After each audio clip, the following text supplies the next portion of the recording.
बहुत समय पहले की बात है। भारतवर्ष के उत्तर में विंध्याचल की पहाड़ियों के पास एक समृद्ध राज्य बसा हुआ था, रत्नगढ़। रत्नगढ़ के महाराज वज्रदत्त अपनी न्यायप्रियता और वीरता के लिए दसों दिशाओं में विख्यात थे। उनका राज्य दूध और दही की नदियों सा बहता था, जहां प्रजा सुखी थी और वहां के किसान खेतों में अनाज के रूप में सोना उगाते थे। महाराज के पास सब कुछ था, अपार धन, विशाल सेना और अभेद्य किला। बस एक ही चिंता उनके मन को दीमक की तरह खाई जा रही थी। उनका कोई पुत्र नहीं था। उनकी केवल एक संतान थी, राजकुमारी अनन्या। अनन्या अनुपम सौंदर्य की प्रतिमूर्ति थी, जिनकी शोभा के आगे चंद्रमा का तेज भी फीका पड़ जाता था। अनन्या न केवल रूप की देवी थी, बल्कि अद्वितीय बुद्धिमान भी थी। उनकी बुद्धिमत्ता के चर्चे पड़ोसी राज्यों के विद्वानों की सभाओं में भी होते थे। महाराज जानते थे कि उनके बाद राज्य की बागडोर और राजकुमारी का हाथ उसी को मिलना चाहिए, जो केवल बल में नहीं, बल्कि बुद्धि में भी श्रेष्ठ हो। रत्नगढ़ की राजधानी से कुछ कोस दूर जंगल के किनारे बसा था एक छोटा सा गांव, लोहगढ़। इस गांव की हवा में हमेशा जलते हुए कोयले की गंध और हथौड़ों की टनट नहट गूंजती रहती थी। इसी गांव के अंतिम छोर पर एक पुरानी लेकिन मजबूत झोपड़ी थी, जो दामोदर लोहार की थी। दामोदर अब बूढ़ा हो चला था। उसके हाथों की नसें अब उतनी नहीं फड़कती थी जितनी जवानी में, लेकिन उसका अनुभव तपा हुआ सोना था। दामोदर के दो बेटे थे, जो स्वभाव में ठीक वैसे ही विपरीत थे जैसे आग और पानी। बड़ा बेटा भैरव, भैरव का शरीर लोहे की चट्टान जैसा था। उसका सीना चौड़ा, भुजाएं फौलादी और कद सामान्य मनुष्यों से एक हाथ ऊपर। वो पूरे दिन अखाड़े में दंड बैठक लगाता और जब हथौड़ा उठाता तो एक ही प्रहार में लोहे का आकार बदल देता। लेकिन भैरव को अपने बल पर भयानक अहंकार था। उसे लगता था कि दुनिया की हर समस्या का समाधान केवल ताकत है। वो अक्सर गांव वालों से कहता, बुद्धि तो कायरों का हथियार है, असली मर्द तो भुजाओं से बात करते हैं। छोटा बेटा गोपाल, गोपाल भैरव के ठीक विपरीत था। वो दुबला-पतला, मध्यम कद का और शांत स्वभाव का युवक था। उसकी आंखों में एक अजीब सी चमक थी, जिज्ञासा की चमक। जब भैरव लोहे को ताकत से पीटता था, तब गोपाल लोहे के तापमान, उसके रंग और उसकी प्रकृति को समझकर उसे आकार देता था। गोपाल अक्सर जंगल में जाकर पक्षियों के घोंसले बनाने की तकनीक देखता या बहते पानी के रास्तों को निहारता। वो लोहे से केवल तलवारें या कुदाल नहीं बनाता था, बल्कि उसने ऐसे बारीक यंत्र बनाए थे जिनसे गांव के किसानों की मेहनत आधी हो गई थी। एक तपती हुई दोपहर में भट्टी धधक रही थी। दामोदर ने अपने बेटों को बुलाया। पुत्रों, दामोदर ने खांसते हुए कहा, शाही सेनापति का संदेश आया है। राजा को एक विशेष ढाल चाहिए, ऐसी ढाल जो न केवल हल्की हो, बल्कि उसे कोई तलवार काट न सके। जो ये बना पाएगा, उसे शाही मुहर मिलेगी। भैरव जोर से हंसा। उसकी हंसी से झोपड़ी की छत हिल गई। पिताजी, ये काम तो मेरे बाएं हाथ का है। मैं इतना मोटा और भारी लोहा इस्तेमाल करूंगा कि हाथी का पैर भी उसे न मोड़ सके। गोपाल शांत रहा। उसने पिता की ओर देखा और धीमे स्वर में पूछा, पिताजी, क्या ढाल को सिर्फ मजबूत होना है या उसे योद्धा की गति में बाधा भी नहीं डालनी चाहिए? भैरव ने गोपाल को घूरते हुए कहा, तू अपनी किताबी बातें बंद कर। छोटे, युद्ध के मैदान में गति नहीं, छाती का जोर काम आता है। गोपाल ने हल्की मुस्कान के साथ कहा, भैया, अगर सिर्फ चौड़ी छाती से जंग जीती जाती तो आज जंगल का राजा हाथी होता, शेर नहीं। दामोदर ने दोनों को काम करने की अनुमति दी। अगले 3 दिनों तक लोहगढ़ की उस भट्टी ने 2 अलग-अलग कहानियां रची। भैरव ने भट्टी को इतना तेज दहकाया कि लपटें बाहर निकलने लगी। उसने लोहे की कई परतों को एक साथ पीटा। उसकी ढाल तैयार हुई, विशाल, काली और बेहद भारी। उसे उठाने के लिए भी 2 सामान्य सैनिकों की ताकत चाहिए थी। भैरव अपनी रचना देखकर फूला न समाया। दूसरी ओर गोपाल ने लोहे में कुछ विशेष जड़ी बूटियों की राख मिलाई, जिसे उसने पुरानी पोथियों में पढ़ा था। उसने लोहे को बार बार तपाया और उसे कागज की तरह पतला करके कई परतों में मोड़ा। उसने ढाल को थोड़ा वक्राकार बनाया ताकि तलवार की चोट फिसल जाए। जब उसकी ढाल तैयार हुई तो वो चांदी जैसी चमक रही थी और वजन में भैरव की ढाल से आधी थी। अभी वे अपनी ढाल लेकर राजधानी जाने की तैयारी कर ही रहे थे कि गांव के चौराहे पर नगाड़े बजने लगे। राजदूत की आवाज गूंजी। पूरा गांव इकट्ठा हो गया। भैरव ने अपनी मूंछों पर ताव देते हुए भीड़ को धकेला और सबसे आगे खड़ा हो गया। गोपाल पीछे एक पेड़ की छाया में खड़ा होकर सुनने लगा। राजदूत ने शाही फरमान पढ़ा। रत्नगढ़ के महाराज वज्रदत्त ये घोषणा करते हैं कि राजकुमारी अनन्या के विवाह और राज्य के उत्तराधिकारी के चयन के लिए एक महाप्रतियोगिता स्वयंवर का आयोजन किया जा रहा है। ये प्रतियोगिता केवल राजकुमारों के लिए नहीं है। राज्य का कोई भी युवक, चाहे वो अमीर हो या गरीब, यदि वो अपनी योग्यता सिद्ध कर सके तो वो इसमें भाग ले सकता है। प्रतियोगिता 3 चरणों में होगी। जो अंतिम विजेता होगा वही राजकुमारी का वर और भावी राजा होगा। भीड़ में खलबली मच गई। भैरव की आंखें चमक उठीं। उसने अपनी भुजाएं फड़काई। बस, अब मेरा समय आ गया है। राजा को एक पहलवान चाहिए और मुझसे बड़ा योद्धा इस राज्य में कोई नहीं। मैं वो प्रतियोगिता जीतूंगा और राजकुमारी को ब्याह लाऊंगा। गोपाल के दिल की धड़कन भी तेज हो गई थी, लेकिन किसी और वजह से। उसने एक बार राजकुमारी अनन्या की सवारी को गांव से गुजरते देखा था। उसने राजकुमारी को अपनी पालकी से एक घायल पक्षी को उठाते हुए और उसका इलाज करते हुए देखा था। वो उनके रूप पर नहीं, बल्कि उनकी दयालुता और आंखों में छिपी बुद्धिमत्ता पर मोहित था। वो जानता था कि राजा बनने के लिए सिर्फ बाहुबल नहीं चाहिए। घर लौटते समय भैरव ने गोपाल का मजाक उड़ाया। क्यों रे किताबी कीड़े, तू भी चलेगा क्या? वहां तलवारें चलेंगी, तेरी छोटी छोटी सुइयां नहीं। गोपाल ने मुस्कुराते हुए जवाब दिया, भैया, लोहा आग में तपकर ही आकार लेता है। समय आने पर पता चलेगा कि कौन सा लोहा कच्चा है और कौन सा फौलाद। दामोदर ने दोनों को देखा। उसे भैरव की ताकत पर गर्व था, लेकिन गोपाल की बातों में उसे एक राजा की दूरदर्शिता दिखाई देती थी। रात हुई, लेकिन गोपाल की आंखों में नींद नहीं थी। उसने अपनी बनाई हुई हल्की ढाल को कपड़े में लपेटा और अपनी छोटी सी पोटली में कुछ औजार, कुछ पुरानी किताबें और थोड़ा सा सूखा भोजन रखा। कल सुबह दोनों भाई राजधानी रत्नगढ़ के लिए प्रस्थान करने वाले थे। ये सफर सिर्फ राजधानी का नहीं था। ये सफर था एक साधारण लोहार से राजा बनने का। अगली सुबह जब सूरज की पहली किरणें लोहगढ़ की पहाड़ियों को छू रही थी, दामोदर की झोपड़ी के बाहर हलचल थी। दामोदर ने अपने दोनों बेटों के माथे पर तिलक लगाया। उसकी आंखें नम थी, लेकिन सीना गर्व से चौड़ा था। उसने भैरव को उसकी भारी भरकम गदा और वो विशाल काली ढाल सौंपी। भैरव ने उसे ऐसे उठाया जैसे वो कोई खिलौना हो। फिर दामोदर गोपाल की ओर मुड़ा। गोपाल ने अपनी कमर में कुछ छोटे औजार बांधे थे और पीठ पर अपनी बनाई वो हल्की चमकीली ढाल टांग रखी थी। दामोदर ने कहा, बेटों, याद रखना, राजा वो नहीं जो सिर झुकाना जानता हो, और न ही वो जो सिर्फ सिर काटना जानता हो। राजा वो है जो जानता है कि कब सिर उठाना है और कब झुकाना है। भैरव ने पिता के पैर छुए और बड़े आत्मविश्वास से कहा, चिंता मत करो पिताजी, मैं राजा बनकर ही लौटूंगा। गोपाल ने पिता के चरण स्पर्श किए और मौन रहकर आशीर्वाद लिया। दोनों भाई राजधानी रत्नगढ़ की ओर जाने वाले कच्चे रास्ते पर चल पड़े। लोहगढ़ से रत्नगढ़ का रास्ता घने जंगलों और पथरीले रास्तों से होकर गुजरता था। दोपहर होते होते वे बागदर्रा के पास पहुंचे। ये 2 पहाड़ियों के बीच का एक बहुत संकरा रास्ता था, जहां से एक बार में केवल एक बैलगाड़ी ही निकल सकती थी।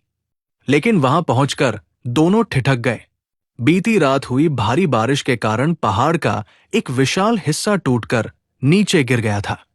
एक हाथी के बराबर विशालकाय चट्टान ने रास्ता पूरी तरह से बंद कर रखा था। चट्टान इतनी बड़ी थी कि उसके ऊपर से चढ़कर जाना घोड़ों या गाड़ियों के लिए असंभव था और पैदल यात्रियों के लिए भी बहुत कठिन। वहां पहले से ही कुछ व्यापारी और राहगीर खड़े थे जो हताश होकर चट्टान को देख रहे थे। भैरव ने भीड़ को हटाया और आगे आया। उसने चट्टान को देखा और जोर से हंसा। हटो, तुम सब कमजोर हो। भैरव ने अपनी भुजाएं फड़काते हुए कहा, यह काम मेरे जैसे बलशाली का है। आंखें फाड़कर देखो सारे। पहलवान की भुजाओं की ताकत। भैरव चट्टान से सटकर खड़ा हो गया। उसने एक गहरी सांस ली, अपनी मांसपेशियों को तनाव दिया और पूरी ताकत से चट्टान को धक्का देने लगा। हुआ, उसकी आवाज गूंजी। उसके माथे की नसें फूल गई। पसीना नदी की तरह बहने लगा।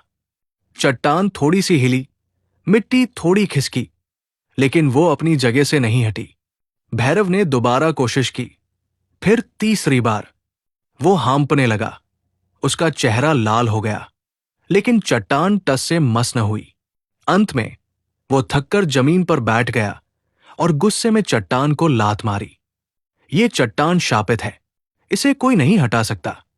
तब तक गोपाल, जो अब तक चुपचाप खड़ा था, चट्टान के चारों ओर घूमकर उसका निरीक्षण कर रहा था। उसने देखा कि चट्टान का एक कोना जमीन में धंसा हुआ है, लेकिन दूसरा कोना थोड़ा उठा हुआ है। उसने पास ही पड़े एक छोटे लेकिन मजबूत पत्थर को उठाया और उसे चट्टान के उस उठे हुए हिस्से के नीचे फंसा दिया। फिर वो जंगल की ओर गया और एक बहुत लंबा और मजबूत साल का तना, एक लट्ठा, काट लाया। भैरव ने चिढ़कर कहा, अरे ओ लकड़ी चोर, मैं इस चट्टान को हिला नहीं पाया, तू इस डंडे से क्या करेगा? गोपाल ने कोई जवाब नहीं दिया। उसने उस लंबे तने को चट्टान के नीचे फंसाए गए छोटे पत्थर के ऊपर रखा और तने का एक सिरा चट्टान के नीचे घुसा दिया। अब उसके पास एक उत्तोलक तैयार था। गोपाल ने तने के दूसरे लंबे सिरे को पकड़ा।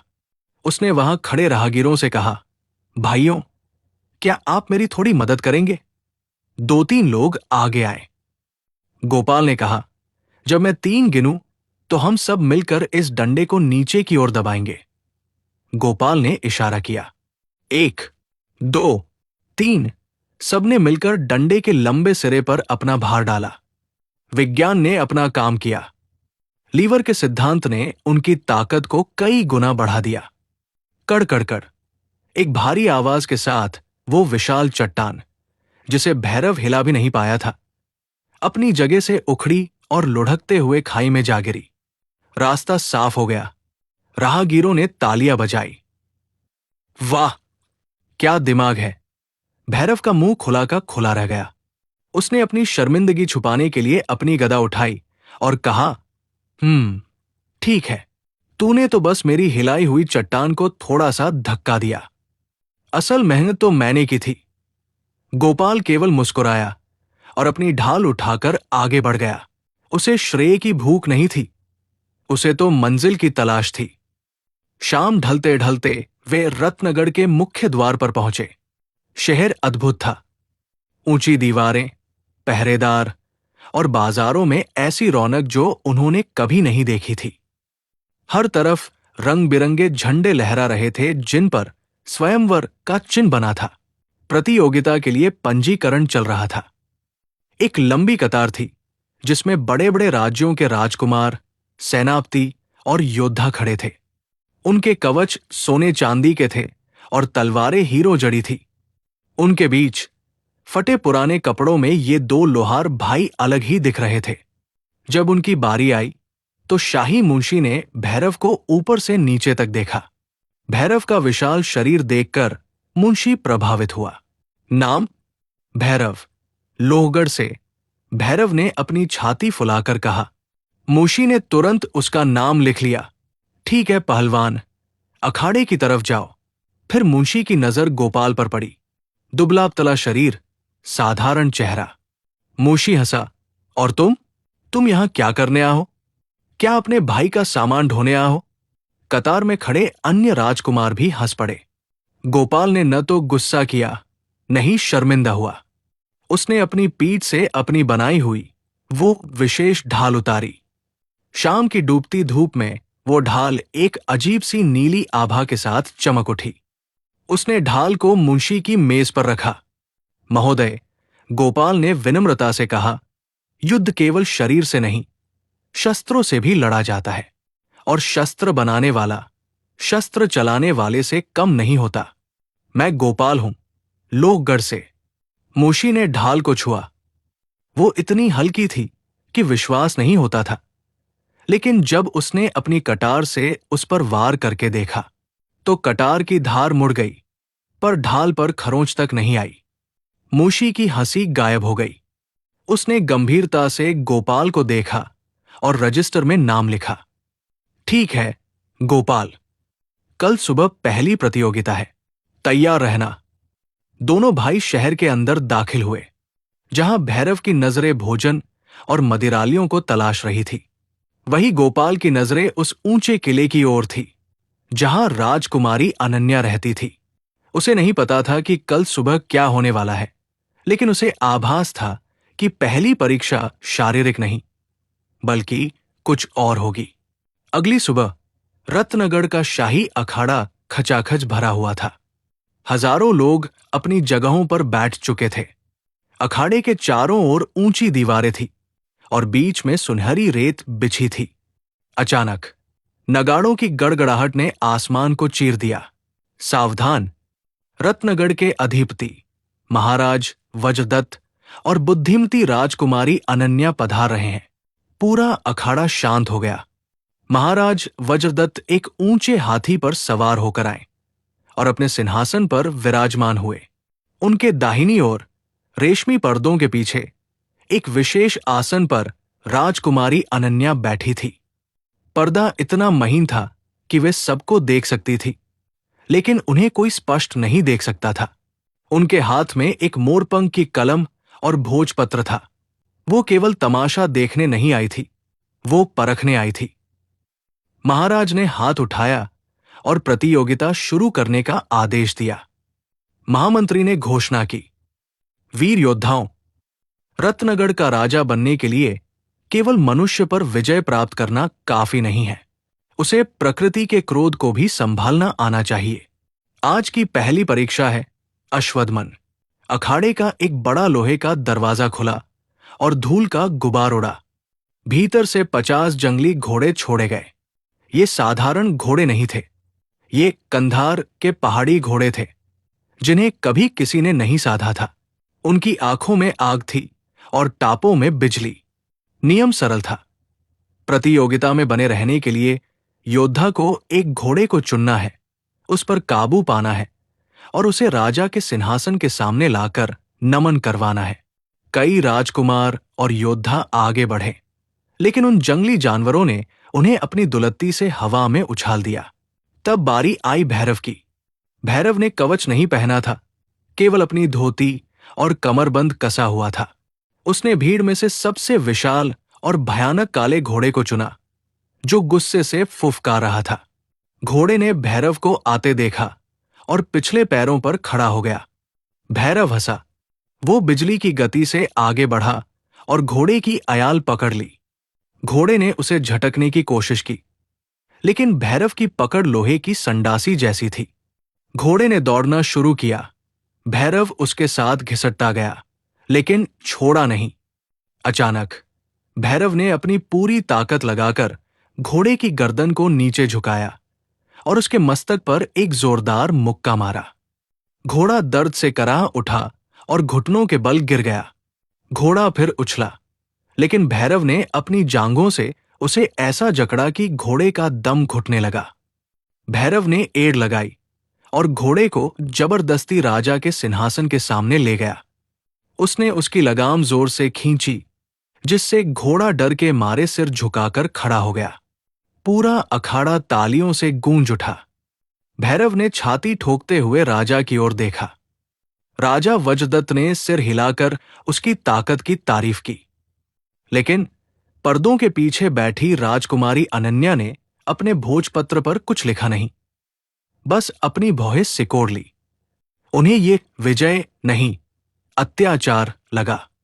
अब मैदान में कुछ ही घोड़े बचे थे जो सबसे ज्यादा खतरनाक और डरे हुए थे। गोपाल की बारी आई। उसका शरीर भैरव जैसा विशाल नहीं था, इसलिए भीड़ में किसी ने उस पर ध्यान नहीं दिया। यहां तक कि कुछ लोग उस पर हंस रहे थे। ये लोहार का पिल्ला क्या करेगा? गोपाल ने एक सफेद घोड़े को चुना जो अखाड़े के कोने में दुबका हुआ था और जो भी पास आता उस पर जानलेवा हमला कर रहा था। गोपाल सीधे घोड़े की तरफ नहीं भागा।